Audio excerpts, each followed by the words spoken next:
mau jurusan PNSD, jurusannya itu guru SD. Nah, sebelum pembelajaran, alangkah baiknya kita berdoa terlebih dahulu. Di sini siapa yang biasa pimpin doanya? Apa namanya? Silakan pimpin doanya. Silakan pimpin doanya untuk teman-teman yang belajar bersama-sama.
Mengetahui apa penyebabnya dan menjaga ketersediaan air.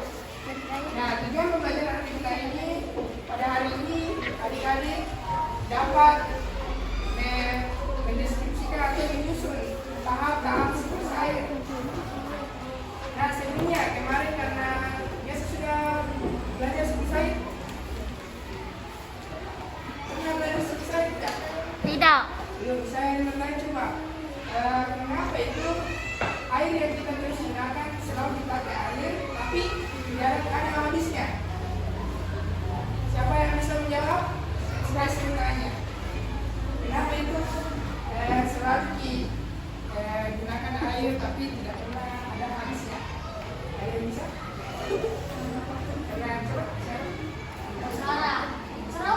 Seru. Siapa saja apa yang tahu kenapa bisa tidak pernah ada habis air? Tidak tahu. Jadi kenapa itu air terus ada tetapi tidak pernah habis kalau dipakai? Karena ada yang namanya siklus air. Nah, sudah tahu apa itu siklus air? Dan jadi siklus air adalah proses tahapan air yang ada di bumi. Sepertinya apa itu? Yang musim sekarang apa? Ya.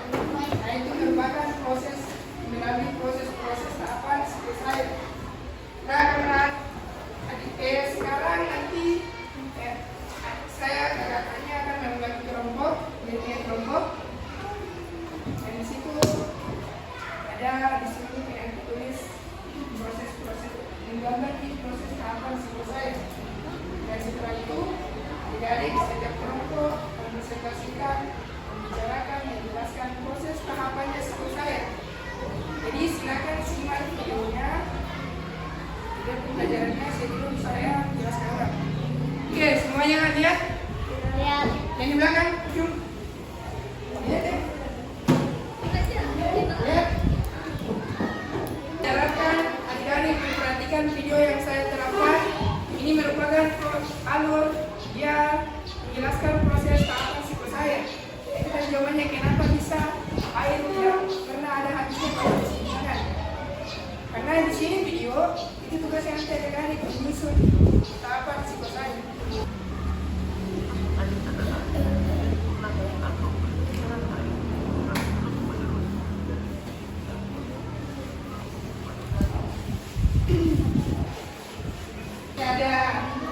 Nah, jadi di video itu proses penguapan air ada dua macam, yaitu yang pertama evaporasi.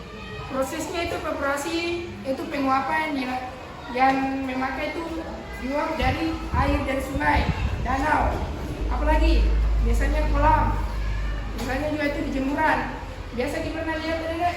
Itu menjemur di pakaian kayak berasap itu. Kalau kena matahari dinamakan proses penguapan evaporasi. Selanjutnya proses penguapan yang kedua ada transpirasi. Transpirasi itu merupakan gambarannya di tadi penguapan, tapi dia diuap dari tumbuhan, misalnya pohon. Apa lagi? Ya. Jadi itu air paling banyak itu daripada daratan.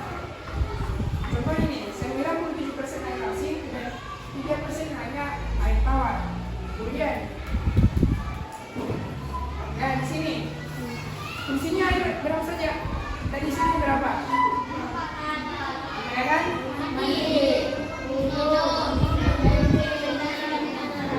Kalau tidak ada air, apa yang terjadi di bumi ini? Atau yang dinamakan jadi gas itu?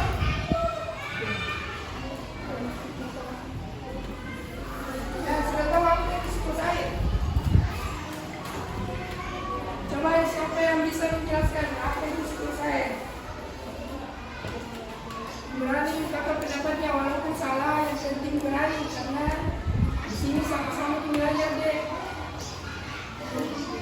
Ungkapkan saja apa yang ditahu walaupun salah. Coba siapa yang bisa? Siklus air itu apa? Tadi saya sudah jelaskan siklus air itu apa. Yang bisa? Ya, jadi saya ulangnya.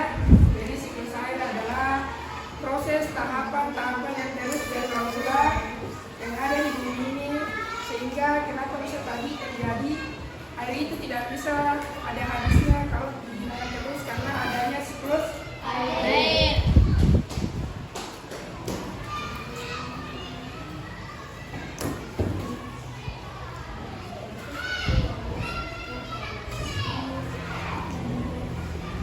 Jadi di siklus air ada 3 tahapannya.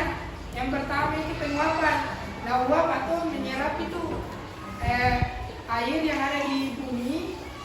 Ya, siapa yang bantu menyerap air? Matahari. Di mana tempat itu air? Di awan. Nah, setelah itu diuap akan terjadi yang dinamakan pembentukan awan. Nah, setelah itu tahapan ketiga bukan hujan. Nah, itu juga sudah terus berulang kan tadi air itu tidak pernah habisnya karena ada yang dinamakan siklus air. Sama Adila. Dia juga bagus walaupun salah tapi dia bagus. Dia berani mengungkapkan pendapatnya. Karena kan di sini kita ada masing-masing saling menuntut ilmu. Saling belajar, saya juga belajar dari kalian. Jadi itu belajar dari saya. Selanjutnya, setelah tadi 2 proses penguapan maupun proses penguapan transpirasi atau evaporasi, selanjutnya akan menuju ke yang namanya proses tahapan kondensasi. Yaitu kondensasi itu kayak setelah uap akan menjadi titik-titik air. Setelah itu atau digunakan kali dengan awan tadi proses tahapan kedua. Nah,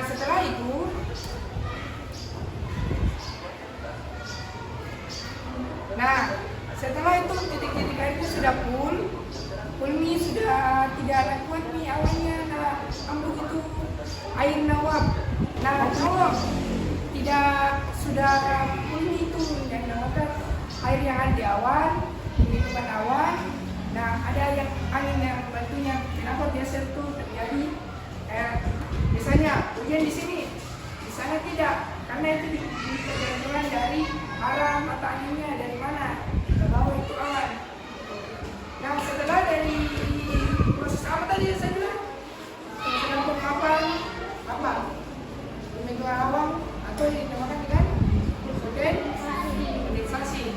Nah, setelah kondensasi, kita bawa di angin karena full nih airnya, titik-titik airnya yang di atas akan terjadi hujan. Itu dinamakan presipitasi. Nah,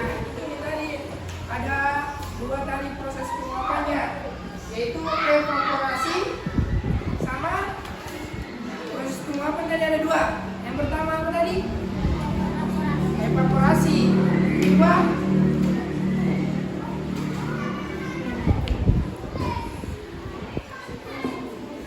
transpirasi. Nah, dua macam tadi proses penguapannya.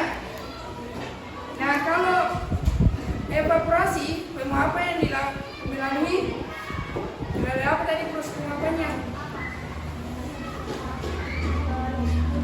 Apa?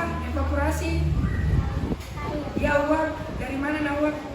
Dari laut, apalagi naik malam.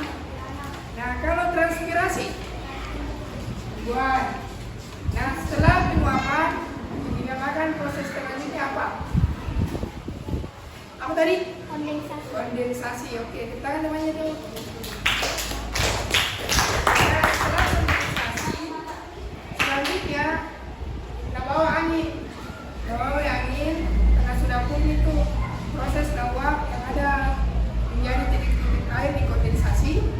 Selanjutnya dia bawa ke arah matahari, dibantu dengan arah matahari, bawa ke daratan sehingga maksudnya sampai ke sini dari laut sampai ke sini.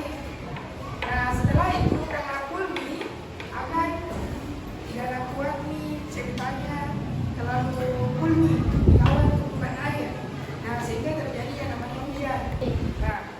Nah, inilah tadi prosesnya yang dinamakan siklus air. Kenapa bisa tidak pernah ada habisnya air kalau digunakan, tidak pernah habis itu. Karena itu yang dinamakan ada yang dibilang namanya siklus air.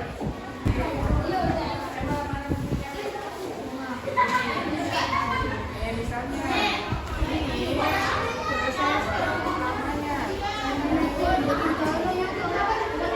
di atas ini dari evaporasi. Evaporasi toh? Evaporasi. Nah, ini sampai kedua lagi.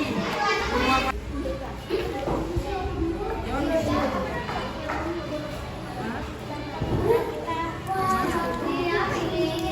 Ini tadi peta.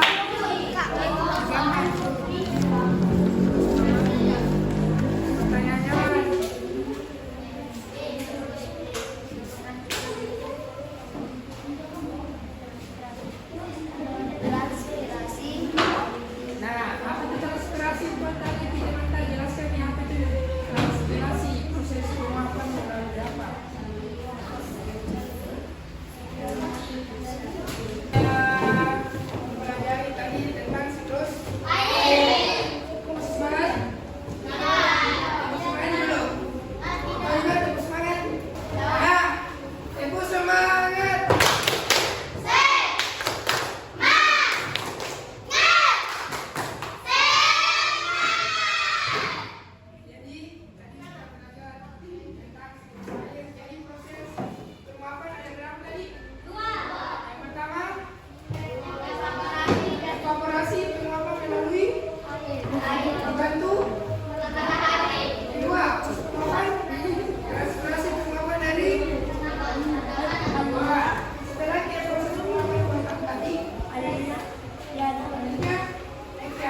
mau dimakan